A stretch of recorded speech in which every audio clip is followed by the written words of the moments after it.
நேர்களே, தமிழ் மாநில காங்கிரஸ் கட்சியினுடைய வேட்பாளர் பட்டியல் வெளியாகி இருக்கிறத பார்க்கிறோம். நம்மோடு இது பற்றி பேசுவதற்காக அரசியல் விமர்சகர் திரு நாகராஜ் அவர்கள் தொலைபேசி வாயிலாக இணைகின்றார். நாகராஜ், வணக்கம். இந்த பட்டியல்ல பெரிதும் எதிர்பார்க்கப்பட்டதா யுவராஜா, விடியல் சேகர், அதே போல திரு நிதின் சைமன், எல்லாமே எதிர்பார்க்கப்பட்ட பெயர்கள் தானே? இல்ல, எல்லாமே எதிர்பார்க்கப்பட்ட பேர் தான். எல்லாருமே அவருடைய லாயலிஸ்ட். கிட்டத்தட்ட ஜி.கே. வாசன் அவர்களுடன் ரொம்ப நாள் டிராவல் பண்ற லாயலிஸ்ட் 5 பேருமே. முனாவர் பாஷாக்கு எதிர்பார்க்கப்பட்டது. பட் அவர் வேண்டாம்னு சொன்னதால எனக்கு செய்திகள் வந்தது. நான் நிக்கல அப்படின்னு சொன்னதான் செய்திகள் வந்தது. பட் இந்த 5 பேருமே எதிர்பார்க்கப்பட்ட பேர் தான். இதுல வந்து யுவராஜ் அவர்களுக்கும் ஒட்டன்சத்திரத்துல யுவராஜ் அவர்களுக்கு 100% சான்ஸ் இருக்கு. போன முறையே கொஞ்சம் ஓட்டு பிடிச்சதுனால அவர் இது பண்ண.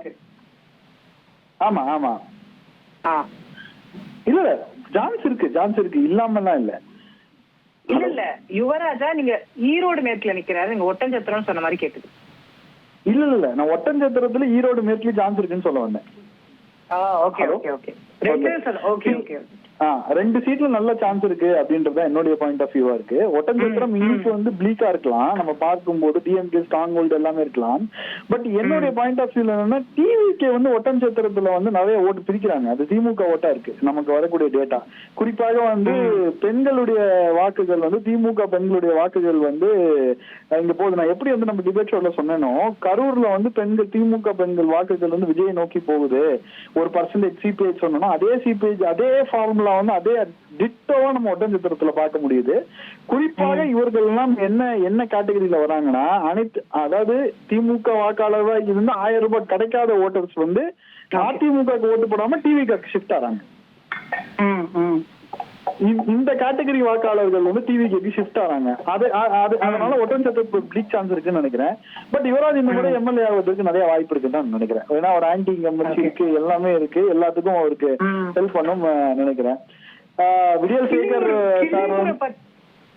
கிள்ளியூர்லயுமே இது இருக்கா? அங்க வந்து பேசிக்காவே ஒரு கன்னியாகுமரி சைடு எல்லாம் பிஜேபிக்கான உள்ள பின்னம் ஒரு இடம். இல்ல, தாமரை நிக்கிறது ஒரு அட்வான்டேஜ். தாமரை நிக்கிறது ஒரு அட்வான்டேஜ் தான், நான் இல்லைன்னு சொல்லல. பட் கிள்ளியூர் வந்து கம்ப்ளீட்டா வந்து ஒரு கேரளா மைண்ட் செட் வந்துருங்க கிட்டத்தட்ட. அதாவது கன்னியாகுமரி வந்து 60% தமிழ் இருக்கும், நாகர்கோவில் 50% தமிழ் கேரளா மைண்ட் செட் வரும். பட் கிளியூர் பத்மநாபபுரம்னா நீங்க போக ஒரு கேரளா மைண்ட் செட் வந்துடும். ப்ரோ காங்கிரஸ் ஓட்டு இருக்கும். பட் அந்த 5 தொகுதியிலுமே இருக்குல்ல, 5 தொகுதியுமே பாஜக நிக்குதுல. பாஜகவுக்கு ஒரு பெரிய அட்வான்டேஜா இருக்கிறது என்னன்னா, அந்த சத்யபாமா யூனிவர்சிட்டி அவங்களோட அந்த அவங்க வந்து she is contesting in TVK for கொலைச்சல் and she is handling all the 6 seats. So அவங்க வந்து நல்லா வந்தாங்கன்னா ப்ரோ காங்கிரஸ் ஓட்ட உடைக்கிறதுக்கு நிறைய வாய்ப்பு இருக்கு.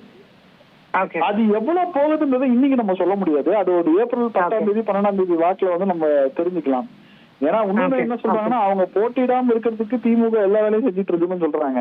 சோ அவங்க வந்து ஹேண்டில் பண்ணா அது ஒரு பாலிடிக்ஸ், அவங்க ஹேண்டில் பண்ணா அது வேற மாதிரி பாலிடிக்ஸ் ஆகும் அந்த இடத்துல. அது வந்து முத்து பார்க்க வேண்டிய மஷாக்கா. 1,27,00,000 மனங்களை வென்ற தந்தி டிவி யூடியூப் சேனல். தவிர்க்க முடியாத தம்ப்நெயில்ஸ், கலக்கலான கான்டென்ட்ஸ். நீங்களும் இந்த குடும்பத்தில் இணைய இப்பவே சப்ஸ்கிரைப் பண்ணுங்க. அசுரபலம் கொண்ட எங்கள் டிஜிட்டல் கரங்களில் உங்கள் விளம்பரங்களை சேர்க்க வாட்ஸ்அப் பண்ணுங்க. 8939888838.